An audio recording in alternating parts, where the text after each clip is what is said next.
అప్పుడల్లా only ఏంటంటే బీజేపీతో పొత్తు కలిసి వచ్చింది. అప్పుడు వీళ్ళు ఊరికినే ఇప్పుడు హడావిడి చేస్తారు కానీ ఆ రోజున బీజేపీతో పొత్తు పెట్టుకోబట్టి వాజ్పేయి ఆయన అన్యాయం అయిపోయాడు అనేటటువంటి ఫీలింగ్ కలిసి వచ్చింది కాబట్టి అధికారంలోకి వచ్చింది రెండోసారి.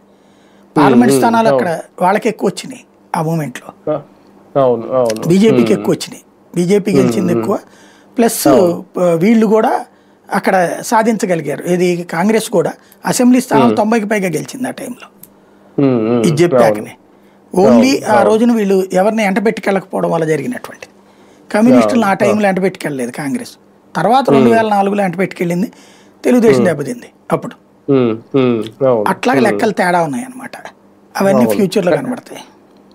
మరో అంశం, ఈ వారంలో పాలనకు సంబంధించి 2 రోజుల పాటు జిల్లా కలెక్టర్లతో నిర్వహించిన సమీక్షలో చంద్రబాబు నాయుడు గారు కానీ అలాగే పవన్ కళ్యాణ్ గారు కానీ ఇద్దరూ చేసిన కీలక వ్యాఖ్యలు. రియల్ టైం గవర్నెన్స్ గురించి ఈయన మాట్లాడారు. అలాగే అంటే ఇంతకుముందు గతంలో పవన్ కళ్యాణ్ గారు కూడా హోంశాఖకు సంబంధించి అప్పట్లో కూడా కీలక వ్యాఖ్యలు చేశారు. ఇప్పుడు గంజాయి గురించి, మహిళల భద్రత గురించి మాట్లాడడం అంటే హోంశాఖ పనితీరు మీద పవన్ కళ్యాణ్ గారిలో ఆ అసంతృప్తి అలాగే ఉంది అని అనుకోవాలా? ఆ పాయింట్ ఎంతవరకు చూడాలి?